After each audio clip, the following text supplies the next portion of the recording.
Sobat semuanya, pemerintah akan kembali membuka pendaftaran seleksi CPNS dan juga P3K 2024, yang mana di sini untuk P3K itu difokuskan untuk teman-teman tenaga non ASN.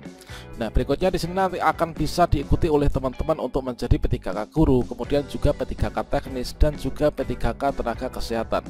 Selanjutnya bagi teman-teman yang nanti lulus seleksi akan diangkat menjadi P3K penuh waktu, sedangkan yang belum lulus seleksi akan diupayakan untuk diangkat menjadi P3K paruh waktu.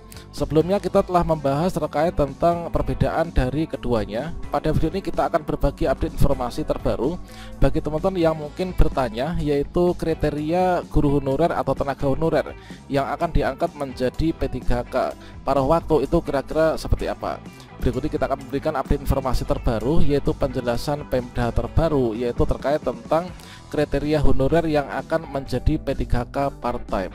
Nah, kira-kira nanti silahkan teman-teman cek posisinya, yaitu akan diangkat menjadi P3K full time ataukah diangkat menjadi P3K yang part time atau paruh waktu. Bagaimanakah informasinya? Silahkan simak video ini sampai selesai. Namun sebelum kita lanjutkan, perlu saya ingatkan, bagi teman-teman yang mungkin baru saja menemukan channel ini, silakan klik tombol subscribe-nya dan aktifkan notifikasi loncengnya, sehingga nanti jika ada update video terbaru, kalian tidak akan ketinggalan informasi.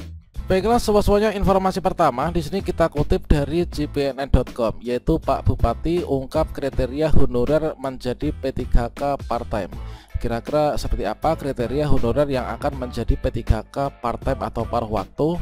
Seperti yang kita kutip dari Trenggalek, sebanyak 546 guru P3K di Kabupaten Trenggalek, Jawa Timur mendapatkan perpanjangan kontrak kerja. Seremonial penyerahan surat keputusan perpanjangan masa kerja ratusan guru P3K dipimpin langsung oleh Bupati Trenggalek Muhammad Nur Arifin di Gor Gajah Putih, Trenggalek pada hari Selasa tanggal 6 Februari. Ini 546 guru yang mendapatkan surat keputusan perpanjangan kontrak itu terbagi dalam dua tahap. Tahap pertama sebanyak 370 pegawai dengan perpanjangan kontrak 3 tahun terhitung sejak 1 Februari 2024 hingga 2027, kata Mas Ipin, panggilan akrabnya Bupati Arifin ya. Kemudian setelah tahap pertama selesai, disusul tahap kedua, yaitu sebanyak 176 guru P3K dengan perpanjangan kontrak sama, yaitu 3 tahun mulai 1 Maret 2024 hingga 2027. Saat acara penyerahan SK, Mas Ipin meminta kepada Kepala Badan Kepegawaian Daerah atau BKD setempat agar perpanjangan kontrak P3K secara umum itu nantinya bisa dimaksimalkan. Pertimbangan Mas Ipin mengusulkan itu diantaranya adalah untuk penghematan anggaran teman-teman. Dan selanjutnya menurutnya terlalu sering melakukan kegiatan seremonial penyerahan SK perpanjangan kontrak juga memerlukan biaya.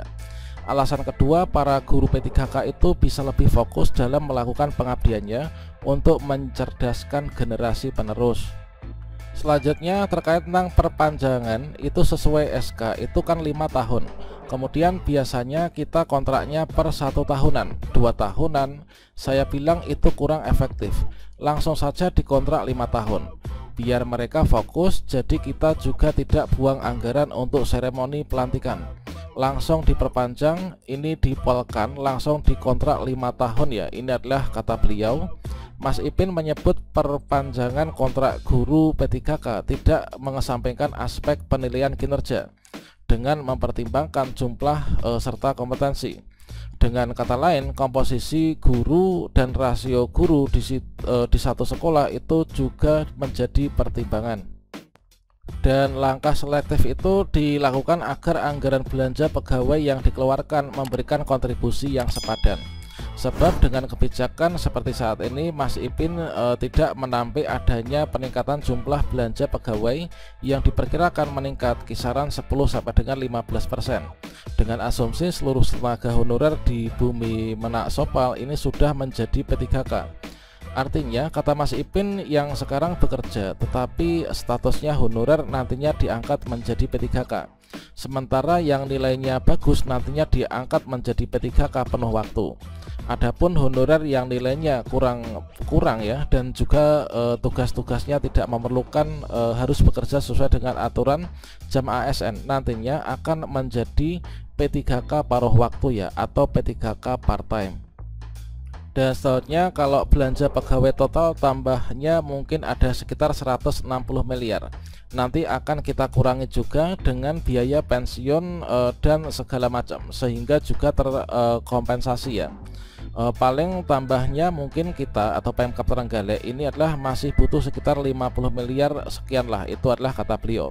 Jadi dari informasi ini dapat kita simpulkan bahwa untuk P3K full time dan juga P3K part time ini sama halnya dengan yang kita bahas pada video sebelumnya, yaitu P3K full time itu adalah yang nanti teman-teman lulus seleksi atau mendapatkan nilai tinggi. Kemudian yang P3K part time itu adalah teman-teman yang tidak lulus atau mungkin juga nilainya tidak sesuai dengan passing grade atau harapan teman-teman.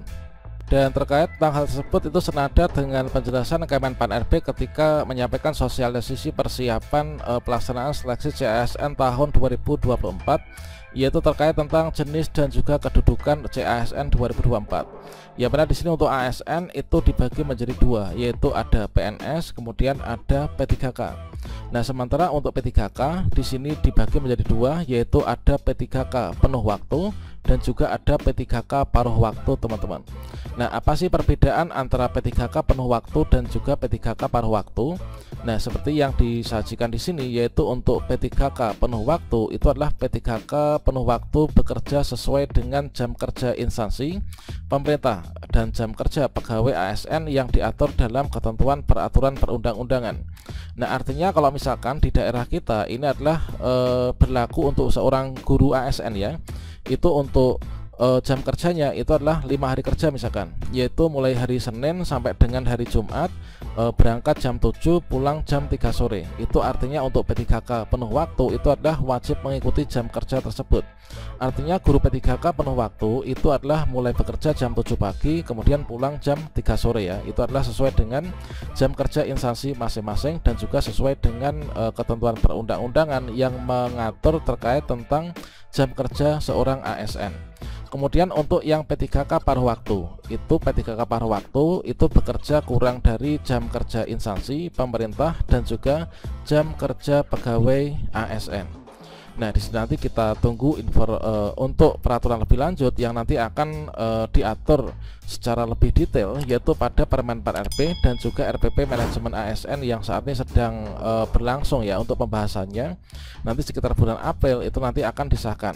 Namun entah itu P3K penuh waktu maupun juga paruh waktu, seperti yang disajikan di sini, yaitu sama-sama diangkat oleh PPK atau pejabat pembeda kepegawaian, entah itu bupati, wali kota ataupun juga gubernur.